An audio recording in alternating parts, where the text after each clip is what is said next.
intro real quick. 5, 4. No. Welcome to another episode of Optimal Health for Busy Entrepreneurs. I am your host, Julian Hayes II, and I have an awesome, fascinating human with me. She has a philosophy, which is to laugh, live, inspire, and has lived up to that bill in the 5 minutes before I hit record. She has done all of those things already for me, so I know she's going to do it during this conversation here. But a little bit of her backstory. She's a two-time Olympian bronze medalist at the 400s in '08 in Beijing. She's an international speaker, an author, an elite performance coach, climbed Mount Kilimanjaro. And so basically, she's superhuman. I'm speaking with Miss Tasha Danvers. How's it going today? It's awesome, Julian. How are you today? I'm doing fantastic. And I also, listeners are not going to be able to notice, but like she was really early to this conversation. So either she's just a very punctual person or she was really excited. So I'm hoping it's the second one. It's actually both.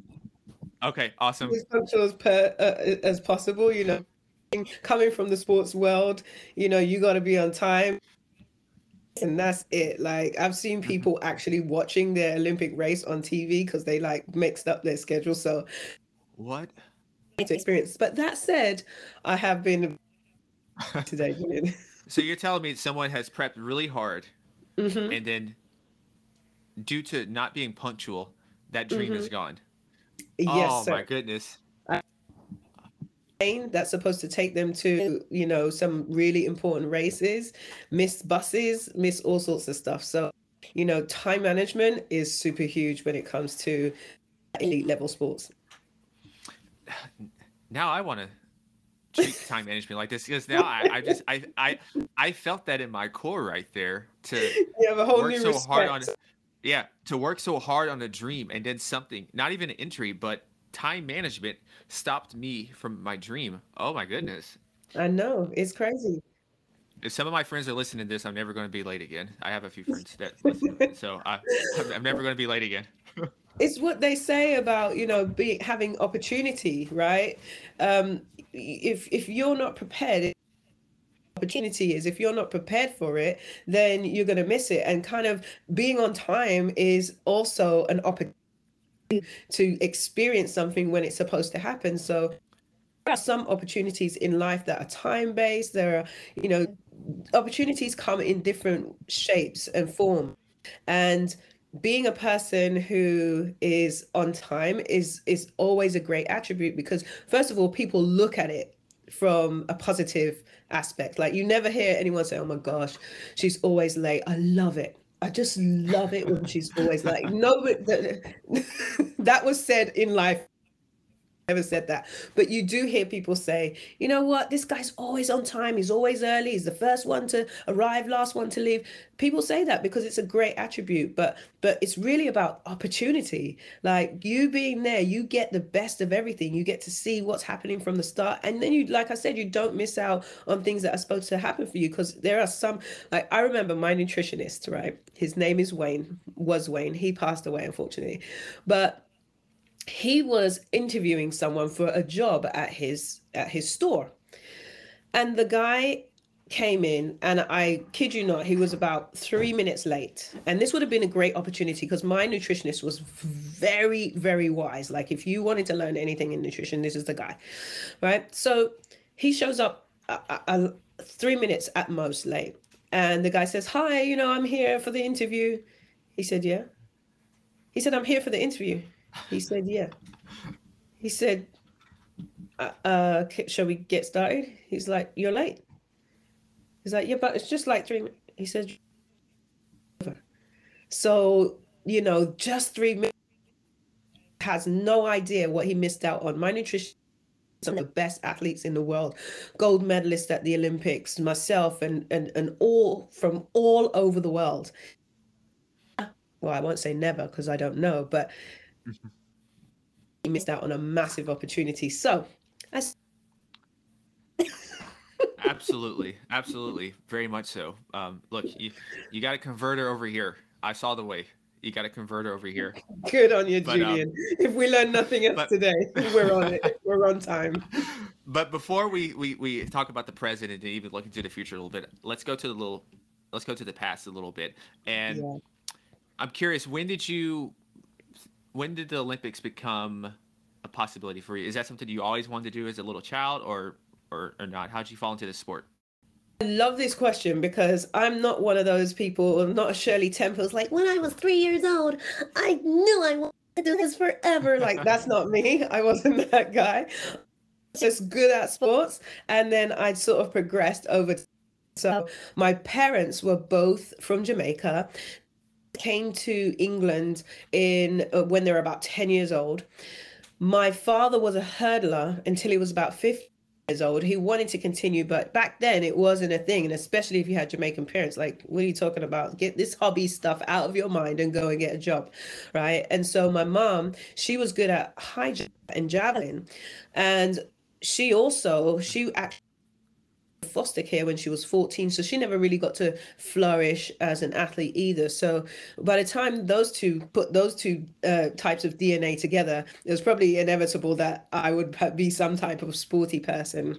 So I went through, like, from about 13 years old, I started getting involved in track and field, and I was doing what's called the pentathlon. So it's 5 events. When you're younger, instead of doing like the heptathlon or the decathlon, they have what's called the pentathlon, 5 events. And I was pretty good, but the hurdling was like cringing, like, oh please. Like, I was coming down, arms were everywhere, and I was quite skinny. So these like little sticks, I looked like a praying mantis on some kind of drugs or something, like a mad praying mantis. So one of the coaches said, like, let's get this girl a coach. And so the coach said to me, you have to specialize, which I don't recommend for someone that age, looking back at it now. But what happened is then I began to focus on hurdles, found myself another coach later on. And I just, it's like sports day, you're good at the hurdles. Like, I always tried to be good at the 100, but my dad kept telling me, just hurdle, just hurdle. And I ignored him forever. And then I got in hurdles and won everything. I was like, okay, maybe he had a point, right? So then you win your school thing, and then you represent your school at another championship. When you win that, and you're like, now you represent your country. Now you represent the United Kingdom. And the next thing you know, I was representing my country at the Olympic Games. So it kind of went there.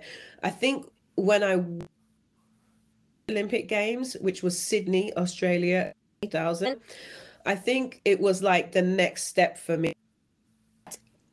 Things did change when I got to those Olympics, because that's when I think I realized that I could do more than what I did at those games. So those games, I was a finalist. First timer, like, a lot of the athletes make, but it's not easy to be a first time Olympian and really perform at that kind of level. So when you see that, just know that you're seeing a really amazing things. But I think that's where, what, I could do this. And that's where I started to kind of wanted to take it to the next level. So is it when you mentioned that when you see a first time Olympian there, is it so difficult? Is it the mindset?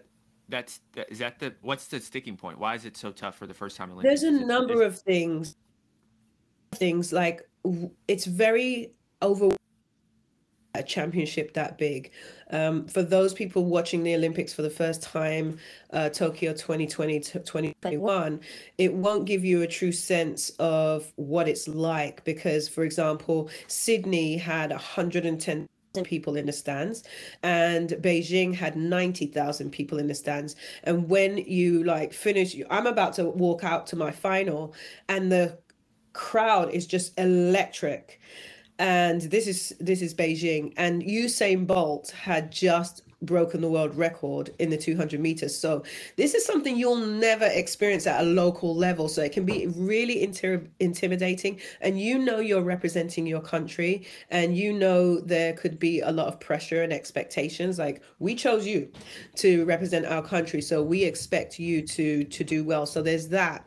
But then there's just also the natural nerves. Like, when you want to do well, when you want to perform well, there's just some natural nerves that come with that. I didn't experience that much because I had been something happened to me as a child athlete that really shaped my future, and it's the reason why there were three of us on the team for the women's 400-meter hurdles, which was my event, and I was the only one that made the final. And I know for a fact that the reason why that was because of what I had learned as a child athlete, and it really changed the game for me in the way I approached the sport. Full stop, period. So, what was that? Well, when I was 14, my coach, she was very kind of forward thinking. She was against the grain. And I was already had. So she said, you know, the natural progression, 75-meter hurdles to 80-meter hurdles, 100-meter hurdles.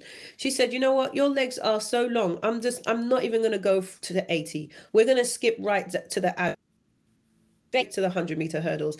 And everyone was like, oh, that's right. And so she put me in a race, senior athletes, because that's who would be in that type of race, the 60-meter hurdles it was at the time.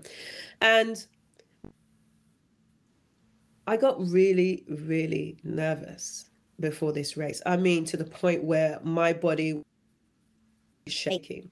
So the starter's like, on your marks, shaking, set. Goes, I am just like looking around, like, or still all panicked. Finally, I take off. Short race. It's an indoor race. So by the time I do anything, the race is over. The thing that really changed the sport from that point forward was at the results. Had I just ran my, had I not been nervous, had I just done what I did against the junior athletes, I would have come in the top 2 by time against these senior athletes. So I think something clicked in me at that moment, that you be outside of your game because of the mental side of the sport, as opposed to the physical. Like, you could be 100% physical, which I was 100% physically. I knew I could run those times, but I couldn't mentally keep it together. And I sort of started to analyze, even at that young age, I started to analyze, well, what is it? What was I thinking that made me go to that point where it was like, okay, I'm outside of my game. And I realized that I was thinking more about those senior athletes than I was thinking about what I could do. I was thinking about what I couldn't control. I was thinking about, oh, she's older than me, or she's faster than me. Or I was thinking about all of that stuff. And that really made me realize, okay, listen, you need to be in control of the mental side, because you were totally physically ready, but mentally you were not ready.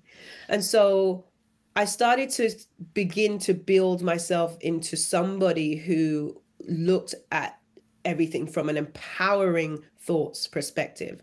Like, what's empowering? It's not empowering for me to show up to the Olympics and say, oh my God, it's the Olympics. My country is relying on me. What if I fail? What if I hit a hurdle? What if I don't do this right? Oh my gosh, what my parents, I might let my parents down. My parents have really supported me all these years. What if I don't? Like, that's not empowering. That's not empowering me. So what I started to do from that point on was I always put everything in an empowering perspective.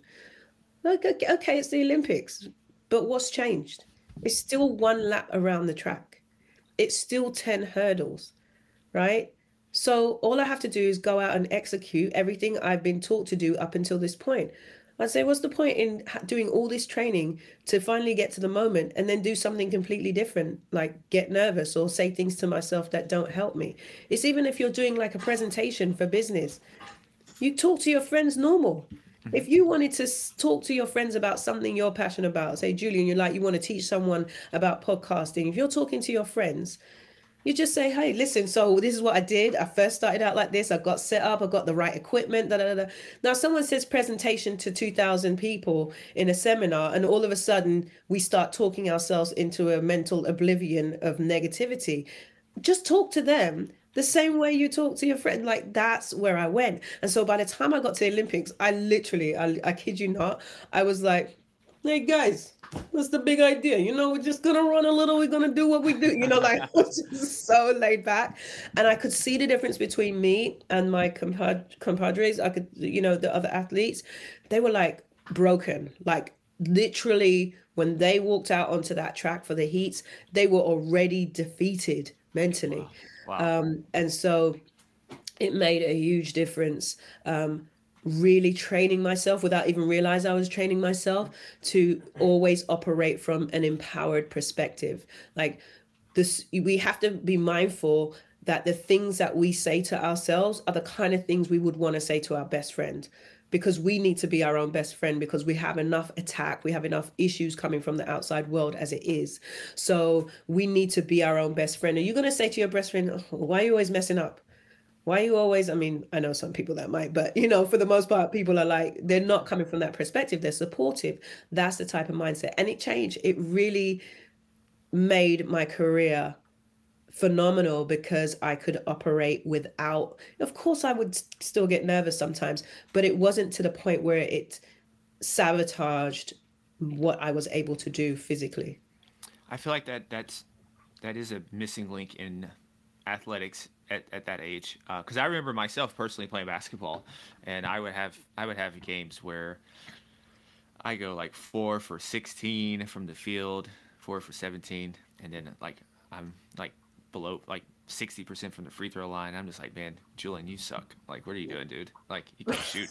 And then Right. next thing I know, I'm in a slump now. I have consecutive games now where I'm just shooting a bunch of bricks now, and it's not, I'm not doing anything different, but it's that inner chatter Yeah.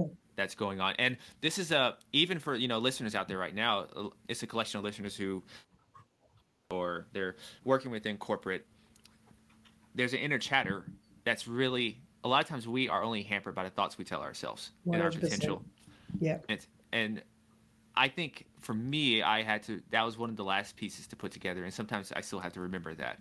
And Yeah. because you could just study, read books, listen to podcasts, and then you don't take the thing on it because you keep telling yourself you're not ready when you're really Right. just putting this thing on a pedestal. Yeah, 100%. Because at the end of the day, we have to implement this stuff, right?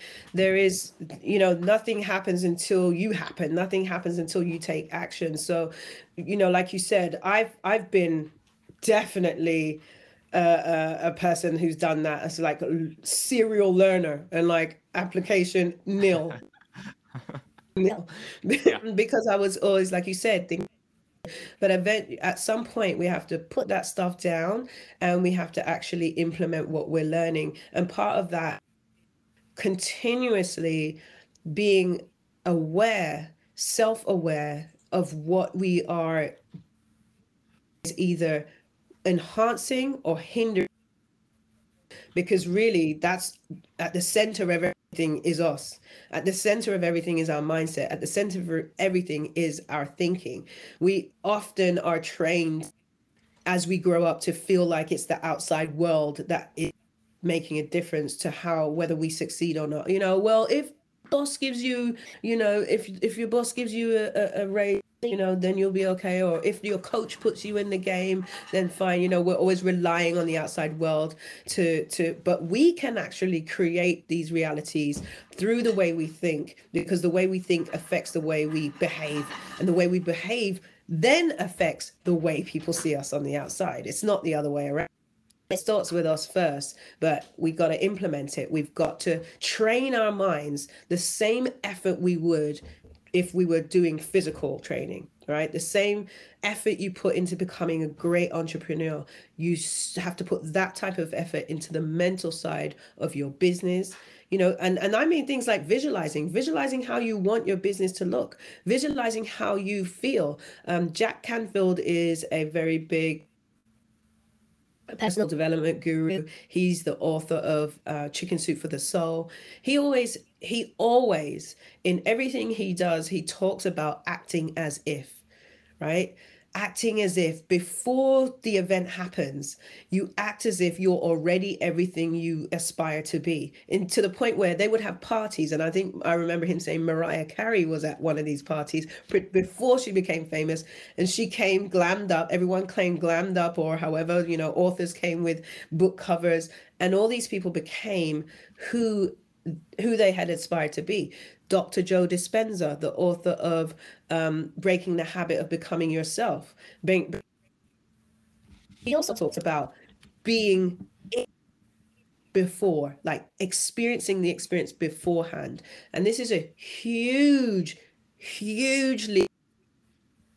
of success. Everyone's always involved in the doing part, the physical, and too many people are not focused on the mental part and the action of what you aspire to be, because they don't know the power of it. It's extremely powerful. It's huge. Yeah, and I'm sure that thought process and that the power of the mind was really important, because I was curious when I was reading up a little bit on you, is that you had a break, because Sydney was in 2000, Beijing was in 2008. Yeah. Typically with Olympians, there's a short period of time that you compete, and generally you don't take breaks in between. But I saw that you got pregnant in around 2004, right? Yeah, absolutely. Yeah, and that's your sporting prime time. So I guess the first question there is like, how is that like thinking, like balancing being pregnant with still having these athletic aspirations? Well, my son Jaden was not planned, so he was coming along. It was like a real shock, and it was a challenging time, because on one hand, gosh, I'm not going to be able to do what I plan to do, and I'm like, oh my gosh, I have a baby, you know. So it was a really, really difficult time. But I think there were a couple of things that inspired me mentally to keep pushing. Number one, I did think about the fact that, we live in a world where information is readily available. Like, you can look up pictures from 20 years ago, and statements from 20 years ago can come back to haunt people or to bless people. But I always knew that there was a possibility that my son could look back and see what was going on at the time when he was being born. And I didn't want him to think that I quit on my dreams because of him being born. And so that was one reason why I said, I have to push forward with this. I think the other reason was the response to me being pregnant. I'm a married woman. Yes, I'm in sport, but it was like, what's wrong with her? Right? In fact, one of the people that were interviewed for one of the British press said, I think this is an indication of how Tasha Danvers really feels about the sport. And I thought, how dare you? Like, at this point, I've been in the sport for many, many years. And so this wasn't a planned situation, and you're questioning my loyalty to the sport when I have blood, sweat, and tears this since I was a kid. And so I found that like really that put up that article. Some of the things that people had said were so bad he couldn't print them. And for someone, a big deal, because the British press is not much, they like that kind of stuff, controversial stuff. So I think those pushed me to a whole new mental level. And so I just attacked this comeback with everything I had. Like, I was still training, kicked out of cycling class, and like, you ain't having no babies up in here. Like, you're gonna have to find some other workout to do. Like, that's how was with my training, which was good, because I think it's having my son and actually arriving at the 2008 Olympic Games was probably the hardest I've ever trained in my. The first day back, my son, I went out to the track. It was about 4 months after having him, and I did one lap around the track. Like, in comparison to what I normally do, that is not. It's just like barely even a portion of the warm up. and I was exhausted. And I said, I said in that moment, I had to stop after I ran that lap. And Tasha, you need to be sure that this is what you want to do. If this is what you want to do, you need to know now that this is going to be one of the hardest things you've ever done in your life. So if you ain't going to be ready to work harder than you have ever worked in your life, just stop this right now. And then I just made a decision at that moment that I was going to do whatever it took. Reason to me, there's no such thing as anything it takes, because then it could start getting into crazy stuff. But anything it takes within positive reason, successful. Yeah, and I can imagine, like, when you cross that finish line, how, like, good it felt and validating it felt. Because I'm sure there's so many. Because I always think about myself of, I have I have a bunch of stickers on my mirror, and one of the things is like, how's it going to feel when you accomplish your dreams? Right. And so I try to just like soak in that feeling, and I'm sure at that moment, like the pride and the joy that you had, because I'm sure a lot of people are like, probably counting you out, like, nobody's done, like, you can't do this, or I don't think she's going to do that, or everything. Because I read that, didn't you have injuries that year also a little bit? Listen, Julian, this was like the worst and the best year of my life. And count me out is an understatement. I know for a fact that within the first hour of them announcing who was on the Olympic team for Great Britain, the head coach for the team got 42 texts asking, why is Tasha Danvers on the team? So, yeah, that's how bad it was. So for me to then first make it out of the heats, like the first round, nobody expected me to make it out of the heat. So, and I won my heat. So I was feeling really energized. And at that point, I really didn't know where I stood with my performance, because I hadn't been able to race as much as I wanted to. I knew I was physically fit, but I didn't know if it was going to translate into the track, because it's a very technical event. If you're not, it's hard to do it. And I won my heat. And after that, I said, this is it. Because partly, when they selected the team, there was a choice between me and another girl, and they couldn't take us both. So when I didn't win the national trials, I was very worried that I had that option, because she was running well that year and I wasn't. And they actually did end up picking me, and they picked me because they believed in my ability to perform at a high level no matter what was going on. So I was going to pull it out the bag, and they were relying on that, as opposed to, say, like a new, that they didn't know how she would do. She was doing well now, but how would she do in this environment? And so they could trust my past, which is again like what we talked about, like being able to maximize on opportunities. I wasn't doing well in that moment, but because I had always been on time, showed up, performed at my best, those things were now helping me in this moment when I needed it. I could pull those coins out of the bank. I deposit into the bank, and now I could cash some of them out. So and once they put me on the team, like, that started to really connect everything that I had been doing mentally to believe that this was going to happen. I was like, okay, it's on. Something special is about to happen, right? Because for me, that flipped the switch. So once I got out there and it physically manifested into a great first round, oh man. And in fact, when I got through that final and I placed third in the world, I spoke to some people at the track that I had been training at the time. They said, you know what? When our girl Christine won gold, because we had a girl that won gold in the 400 meters, we were cheering, we were excited. He said, but when you crossed the line in third place, the roof went off the place, because they knew the journey, and people can relate to having to struggle to get to where you need to get to. Like, we look at Richard Branson living on his own island. He's had to struggle to get there. It all looks nice now, but they've had to struggle to get to that, and people can connect and relate to that. So it was a real struggle. Those years between 2000, definitely worth it. Like, if you ever see my reaction not once I crossed the line, because I wasn't sure, but on my name in lights, you'll know that it was the best feeling. I'm gonna go back and find it. But but yeah, that's the stuff we don't see behind the scenes. Whether it's training for Olympics, whether it's business, no, whether it's even parenting. Yeah. You don't see a lot of the No one sees ugly the grind. behind the scenes.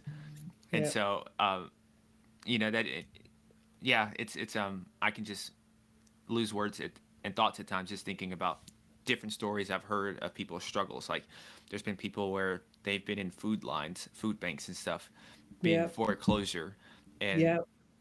they thought about like how's it going to feel when they accomplish their dreams and everything, Yeah. and that's what's propelled them, even when everyone around them Doesn't was believe. doesn't believe at all, Yeah. and then just how good it feels. And no matter how many times you talk to them and you bring it up, their face lights up each time, Yeah. each and every time. 100%. Yeah. So I guess what do you think people what do you think are some of the, let's say, one to two common misnomers of Olympic athletes in general and training for the Olympics? Um, I think, in terms of people's outside perspective of what it takes, Yeah. I think people think that they're superhuman. You know, like I'll talk about stuff and people will say, "Oh, well, that's because you're an athlete." No, it's because athletes do particular things. It's not an athlete because of this. I'm an athlete. It able to be a good athlete, and so I think it's that mindset that we're superhuman and all this stuff comes easy to us than anyone else. No, it's just as hard for us as it is for someone who's trying to get their business off the ground or trying to turn their company into a Fortune 500 company, or for someone who has zero experience presenting and now has to present around the country. It's difficult. It takes work. I mean, literally, there's no getting around work. Hmm. Like what you're involved in, sports, fitness, business, parenting, it's work, right? And so it's just manage that work. Those are some of the things I think are difficult. I think some of the challenges that athletes have is what kind of work to do. Finding these things. It's like a marriage when you're being. So you finding the right person to match you, because you could have the best coach in the world, but they're not necessarily the best coach for you. It's Hmm. like you could have the best job, like, oh my gosh, I just got this amazing job. I'm getting paid what I want to pay. But you get in there about a week, this is actually sucks, right? You see it a lot when people go from different managerial levels. They're like, okay, Hmm. yeah, I just want to be a supervisor. And as they get to supervisor level, and they're like, oh my gosh, I just want to go back to being a regular employee because that was what I loved. There's like nothing wrong with being a regular employee. It's just we have this idea that we're always supposed to go up, up, up. But what they loved about the job was the task that they were doing as an employee. They don't like the task that a supervisor wants to do. So it's just like really knowing what you need to create your particular dream, and that has to be in alignment with what's in your spirit and not in your heart, not what society says or your parents say or whatever. Like you need to check in with you to determine what that path should look like. So what's your current dreams and things you're working toward now? Well, I have a business that I'm working on, an online business that I'm working on, and I want to use that business to fund other projects. So one of the things that I'm working on is I started a nonprofit called Women Who Need a Way. That's something that I really want to build on. So hopefully, the business that I'm starting, those proceeds to go to that. I also want to put out, I have put out really more dynamic courses that really can get people tangible results. So again, the business that I'm building will help to fund that kind of stuff. So I think that's really elevating and live, laugh, and inspire. Laugh, Hmm. live, and inspire. Like anything in that realm, that's where. So those are some of the outside projects when people come to me for fitness and things like that. Again, that's still under that umbrella of like, how can I help you take you to the next level? Hmm. Yeah, because I think one of those is it like a workout platform, like a virtual PT service that Yeah. you're kind of that you're doing now. And it's, it's about this from a friend called Barbara Bradowski. She, I met her because I was doing projects with when Tony Horton was with, he's on his own now, but he was with a different company before. And so I met her through that, and she's like super wise. So at this time of the year, in this particular, I get a lot of offers. Like, can you do this? Can you do that? It's Olympian. So people want anyone who's an Olympian to be involved in what they got going on. When she came to me with workout, I was like, okay, let me listen, because you know who she is. But to really describe it, I was like, wow, this is something that really takes to the next level. With the have really had to shift gears in terms of, I used to go to the gym all the time, and then it just came a time where, like, how are we going to get this done without having our own equipment at the house and all that? So we had to get stuff. So this really allows people to train the way they were training before. So easy. So easy. So when I saw all the little bells and whistles and how well thought out it was, like, it's literally so thought out. Like, I've not seen, and I had tried to do a lot of personal training on Zoom and things like that, and I'm a music person, so I like to have the music going, and I literally would have to set up a Sony studio, you know, with just to get the, you know, the music's going and the beats, like, they're hearing the beat after I've done the movement, and what I was doing is very rhythmical, so, you know, very to the beat. So kind of like Zumba. So you imagine you're doing Zumba and the instructor's dance is like going off a different. So that's what it was like. But they're setting up all of those little things, you know, even things as simple as having a countdown timer on the screen. Mm-hmm. You know, like, it seems so simple, but like, and the athlete to actually be able to screen, but also not because they're watching a YouTube video, but because they have someone right there inspiring them. To me, like, it was coming, and everything that they already had in place, perfect platform for both the trainer and the trainee, like for both the person training those who and those who are looking for trainers. So I just said, yeah, just put my name in the hat. So, yeah, because I'm sure when you do that, when you train like that way, you know, you still have that human connection, and Yeah, that's so critical. 100%. People are, and I don't think a lot of people realize how important human connection was until we didn't have it. You know, the old saying, you never know what you've got till it's gone. And yes, you might not be face to face, but doing it alone as opposed to doing it with a trainer see you, who can give you feedback, who can inspire you, who can continue to encourage you, is super important. My son has been, right, and so I came over to like sit down with him, and I said to him, how do you feel about the tutor? I think I can do it on my own if you just come and sit with me while I'm doing it. And I said, it's the accountability. It's not that he can't do the work. It's the accountability. He wants someone there. And I can get that. It's not laziness. It's human nature. Like, our brains are wired for the 2,000-year-old individual. Like, years ago, we needed our brain to always be in survival mode, right? And so what our brain does is something as a threat. It just gives you any reason not to do it, right? So it could be a workout, for example, right? you know, you don't need to do that workout. Those workouts are very painful. You know, it's much better if you just sit down. You're so tired, just sit down, watch your TV show, have a nice warm coffee, get your black, you know. And so that accountability piece, even myself, I'm training for the 2000 Olympic Games. 2008 Olympic Games, the games of my life, right? I go to the track. My coach is not there because he's in another country. Nobody else is on the track. As I start to think about the workout, I'm like, okay, you know, I'm supposed to do 5 300s today. I'll just do 3 300s. You know, track. Maybe I'll just warm up today, stretch a little bit, and I've got my bag on my back. I'm on my way home.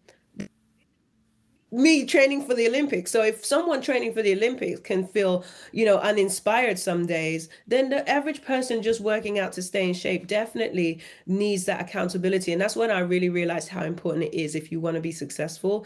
If there is something that you truly want to achieve, you got to find accountability, whether it's a buddy. It can't be someone who's just going to be like, oh, it's okay, you just get it next time. You need someone who's really going to keep you on task. And I think that's one of the great things about having a platform like this is like you're set up. This is the schedule. Your session is at this time, and it makes a big difference for people. Consistent, and consistency is the key with everything. Yeah. What do you think are some of the common pitfalls that you've seen with people and their goals? What do you think are some Well, of the common definitely ones? accountability. Sometimes people don't want to have it because they're number one, don't want to be held accountable. Like they don't want anyone to be able to know that they're not doing it. But number Hmm. two, they're scared to share their dreams with someone. They're scared to like be open. Hey, I want to lose weight. They just kind of want to secretly do their goals because just in case anyone to know.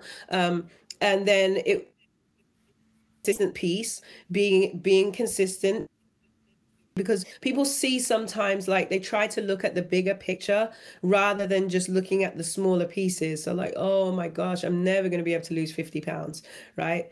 Don't worry about 50 pounds. Worry about what you can do today that might drop you half a pound, less than that, because it's the accumulation of those little pounds that equals to the 50 pounds. It's the same with when I was climbing Mount Kilimanjaro. There was a point where I looked up and I said, oh my gosh, instantly my brain went, oh my God, you're never going to make it. You're never going to make it. As exhausted as you are right now, there's no way you can make it to the top. So that's my brain going into survival. Flip it to right now. Like I call it win. And I can't remember where I first heard it, but win. What's important now?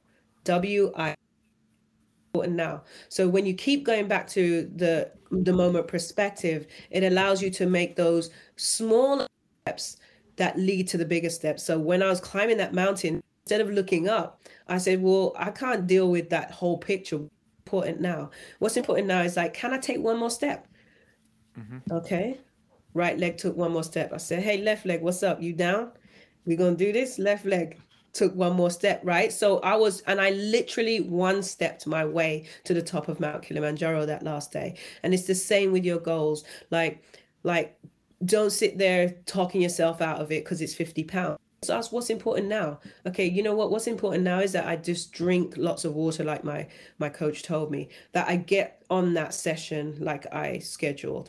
That's really the type of mindset. So it's really a mindset thing and a consistency thing and definitely an accountability thing. Those are, I think, major pieces that people just think, okay, I just need to start training and get all excited. But they don't put those things in place that allow the foundation to be stable enough for it to be maintained long term. Yeah, I can totally relate to that. When you have huge goals, you kind of just want to take one giant leap and accomplish Yes, it. for mankind. Yeah, and then when you don't take that leap, the next day you're just like frustrated because you still Right. don't have it. But the more you're frustrated, the more you don't do anything, and Hello. so it's just like one giant feedback thing. When Yes. that whole time that you're frustrated about the thing, if you actually just taken some kind of steps toward it, you probably you would be a lot closer to the Right. goal than you are right now by just constantly Exactly. ruminating Exactly. over what you don't have. Yeah. Yeah, and that's what I was saying about the empower. Yeah. Like, because once you catch yourself doing it, oh, God, there's no way I can do 50 pounds. Or why didn't I do the workout today? You know what? Like, that's going nowhere. Hmm. Okay, listen, I didn't do the workout I was supposed to do today. What could I do? What can I Hmm. do? Right? That's the empowering mindset. And what could I just kind of add to that? So it's like constantly training yourself to readdress some of the things that you're saying to yourself. Yeah, that's one of the I people are always surprised by this when they're asking about what are typical client struggles that you encounter when I'm advising working with clients, and it's really it's not a lot of times nutritional things or anything like that. Like it's really their self talk, like you're talking about little habit. There's a lot of what I call invisible influencers things that Right. really shape your behavior, shape your action that you don't even realize. Like Right. a lot of times, a lot of times the reason why we may be, I don't know, grabbing some junk food or maybe not even working out is because our environment, the way it's set up for comfort. It's set Right. up to not have those things trigger us to go do those actions that we know we need to do. Because I'm the same way. So I'm near the end of the training for the marathon, and I'm like, well, it says 16 miles today. You know, it's a long, slow run anyway. So what benefit am I really getting? Maybe I'll just Right. stop. I'll just stop at 12. I've got Right. most of Right. the benefit anyway. I want to keep my body refreshed and everything. No one's out here that know. Yeah, Survival mode. yeah. So That's it's, yeah, that's but your I brain think going into I, survival. I I think that's one of the biggest separating factors. And I'm still, like I said, I'm not perfect by any means.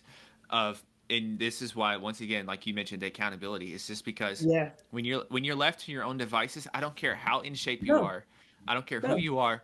A lot of times, you're not going to do it. You're not. I don't care how motivated you are, how in shape you are, how anything you are. We all have those days where we're not. It's human nature. And the thing is, when you do it once, it starts to become easier and easier. But I guarantee if Yes. you had a coach standing at the end of that 16 mile, like, hey, I'm going to be waiting at the end of the 16 miles for you to come through, you would finish that 16 miles. Yeah. Like you wouldn't be thinking, oh, I'll stop at 12 because your coach is waiting for you. You're not going to call him and say, hey, I've just decided to stop at 12. Like he came out. Yeah. So, And so that's why, like I said early, like later this evening, I got to make a call to like a friend or two to keep me accountable because I got this project I need to start. right, right. And And that is why, that's another reason why I love this platform because it's built in. Like if I had tried to train for the Olympics on my own, like anything that I want to do and I want it to be successful, I have a coach in Mhm. every area of my life, whether it's business, whether it's fitness. I'm an Olympian. I have an Olympic medal, but I have someone coaching me for fitness because I know, just like any other human being, if I don't have my coach, I probably ain't going to do it. Right. Yeah. So it's the same for people. And that's why I love the platform because also, like, they're going to match you to the right person for you. Sometimes your friend may have a coach that but that's not necessarily what's working for you. So they can match on every level. What kind of personality do you want? What kind of workouts do you want? And it just cuts out all the guesswork, especially for the client, for the trainee, for them.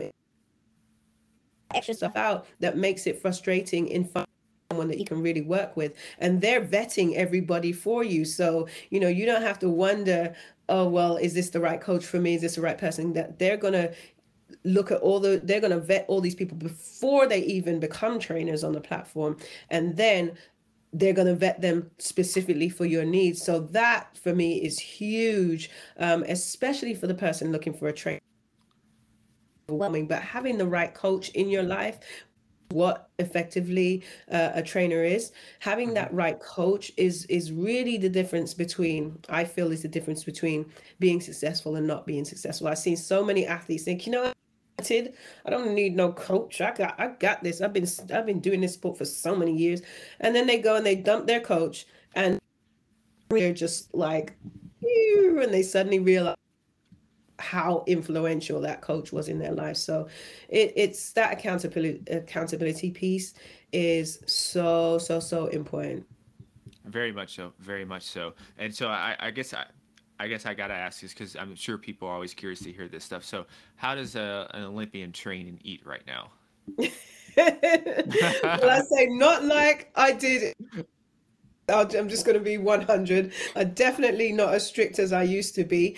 But now, it's just really that I like it for the aesthetics, right? I like Mhm. to look good. I'm not getting any younger. I'll be 44 this year. And so, for me, it's like important to stay healthy, to look good. I like to look good. Some people may right? So I like to look good.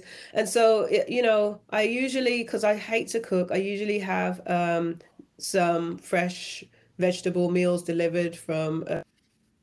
me.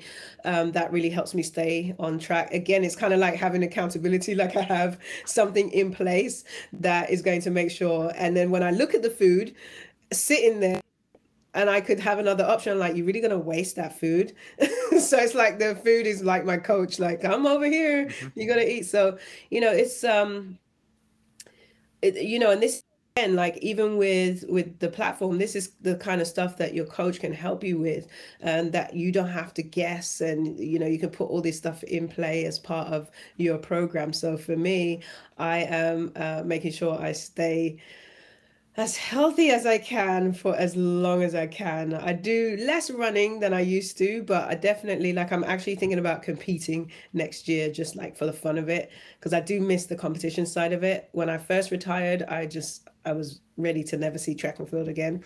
But now that I'm sort of like, what is it now? I retired in 2012. Now that I'm almost 10 years removed, I'm like, okay, we can be friends again.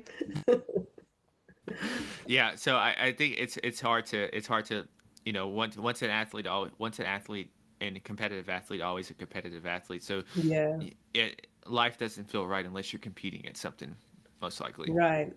For So me, definitely. yeah, so I totally get that. So one of the last questions I like to ask here is, so pretend you got a bottle of wine or juice like you had before the conversation, choice you want. It's a round table and it's a nice group discussion you're going to have. And there's three tables there. What three people in the course of history would you invite to sit down with you for a discussion? And it has to exclude family, and they can be dead or alive. Okay. I think I've asked it to people, but I don't remember answering it myself. Richard Branson Okay. is definitely, I've always admired his tenacity. I've always been in awe of the fact that he was basically told he was stupid, dyslexic, and they didn't understand dyslexia at that time. He lives on an island, which he bought. You know what I mean? So, like, to see that entrepreneurial story is amazing. I remember reading that he had given out the telephone number for a phone box and was pretending that he had an office, and he'd all day waiting for business calls to come in and answer the phone. So, like, just that tenacity, just, and that seeing someone who just know for an answer, that is somebody I would want to meet. I think I'd also like to meet Oprah. Mm-hmm. Everybody amazing has met Oprah, and I'd love to meet her in person, and just so many amazing people. I'd love to hear more about what she learned, and just the spiritual aspect of life as well, and everything, that the kinds of people that she has now on the show are the kind of people that I can resonate with. And then for my third,